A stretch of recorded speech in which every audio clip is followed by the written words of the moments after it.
Thank you very much, Your Honor.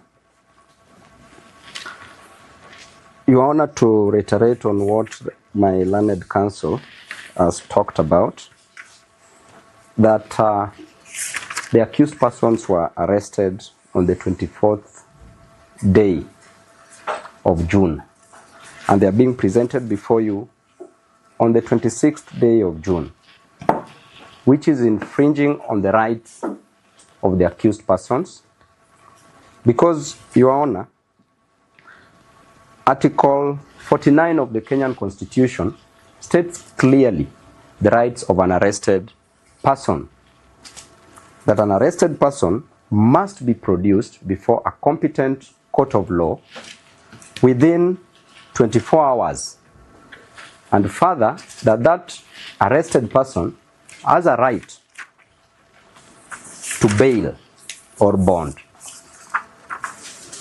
And Your Honor, you see the two accused persons having been arrested from 24th, they were denied even a police bond, knowing very well that they are persons who are known, well known in this country. And therefore, Your Honor, we are being told by the investigating officer that they have an application before you, a miscellaneous application, to further hold the accused persons for 10 more days.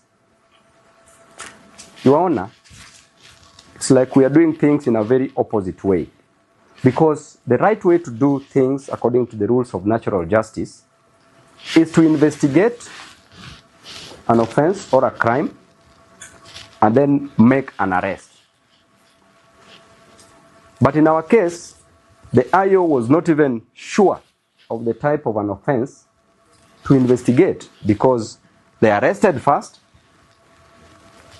then they come before you, Your Honor, with very flimsy reasons. They are on a fishing expedition to tell you that you be part of infringing on the rights of the two accused persons, that they want to hold the accused persons for a further 10 days without proper reasons. And that the first reason they are telling you is that they want to subject the exhibit, which are the phones, to forensic analysis. Your Honor, this can be done even in the absence of the accused persons. And if you look at the phone, the type of phones that the accused persons are using, Robert, the first suspect, is using a Nokia Kabambe. Nokia Kabambe, Your Honor, has no capacity. You can't access internet using such type of a phone. And the second suspect, Suleiman, is using Nokia C1, and this person is not on X, he's only on Facebook. And what is brought? The second suspect user back? Nokia C1. The first one is Nokia. Nokia Kabambe. And then the second? Is Nokia C1. It's the other way around. Yeah. They are waiting to record statements from key witnesses in the investigation.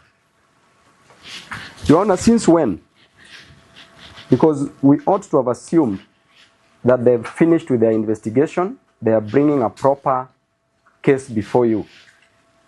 And they want the suspects to be present when they are recording statements from key witnesses. And Your Honor, the same IO, investigating officer, said very well that these two suspects are capable of interfering with the witnesses.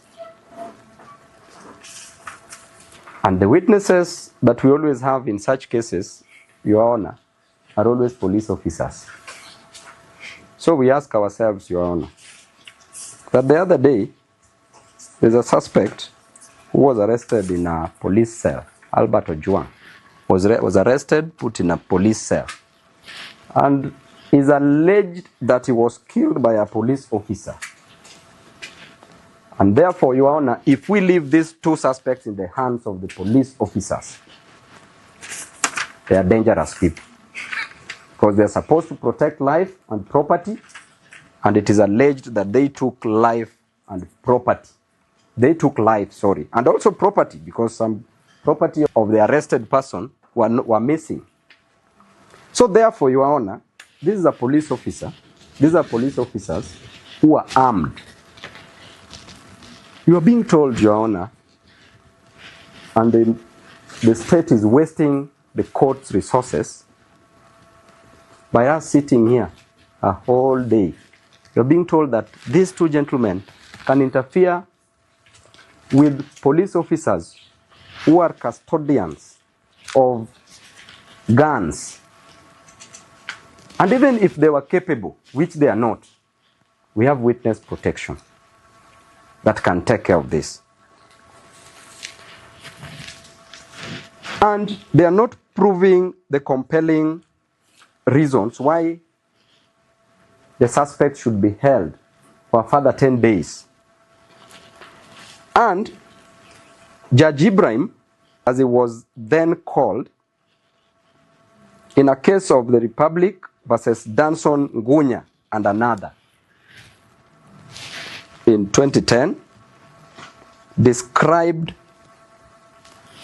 a right to bail as an inalienable right by holding that for you to prove compelling reasons, you must show that there is exceptional circumstance. In the case of the two suspects, there is none. Or unusual. This is a very usual case, which to some point was also declared unconstitutional, depending on how they will prove their case. And ordinary circumstances. And extraordinary circumstances, sorry, which is strong, rousing interest, attention, conviction. None of this, Your Honor, is watertight to justify the two suspects being held by the police officers. Another reason, Your Honor, we are being told about antecedents, that the two suspects were arrested before, that they are habitual offenders.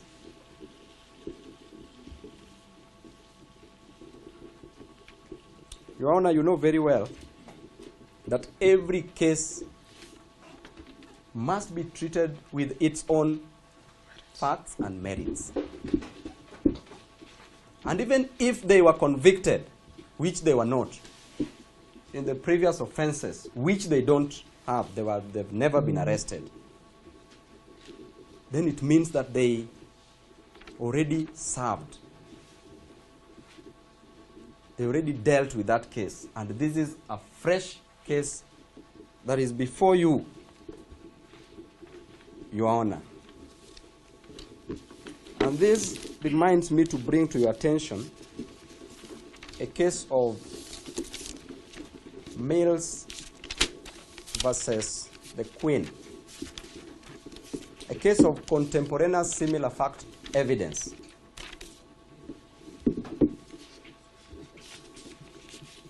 That Mills used to commit an offense, used to murder children in a bathtub and bury them around the house. Mills was arrested, charged with murder, served. Common law precedents. So, Your Honor, to drive my point home, there's a time that somebody else killed in a similar way, but the authority went for Mills, arrested Mills, charged with murder, was convicted. But on appeal, it was found that it is not males who killed, or he was wrongly charged for that matter. So therefore, antecedents does not apply here. Another reason that we could be told that the two suspects are flight risks.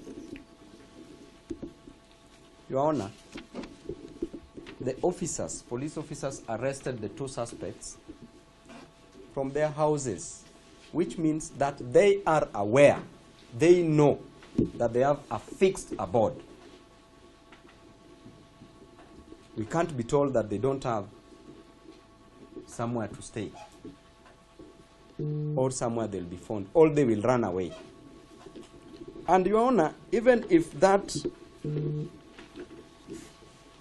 is the case, then the two suspects are Kenyans. They can deposit their documents in court, or they can report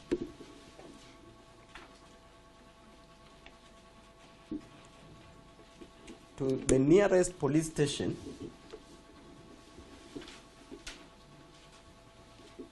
depending on the direction that the court may deem fit. Therefore, Your Honor, as I finish, I want to say that this application, the IO is on a fishing expedition. The application is vexatious.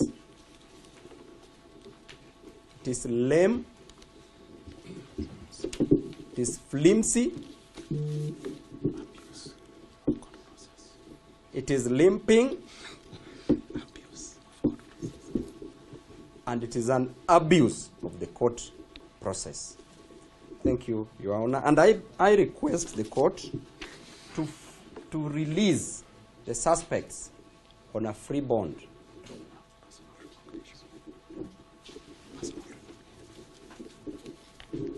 Thank you.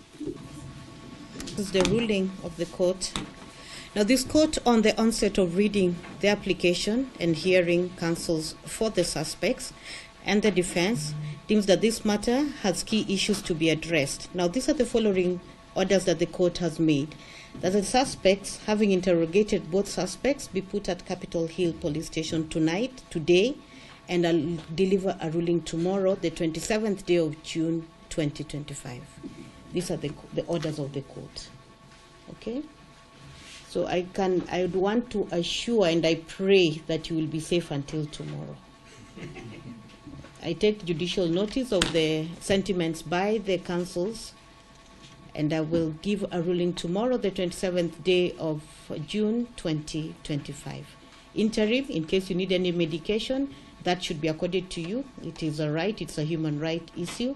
And then you come here tomorrow, the 27th day of June 2025. Okay, I'll give a ruling then.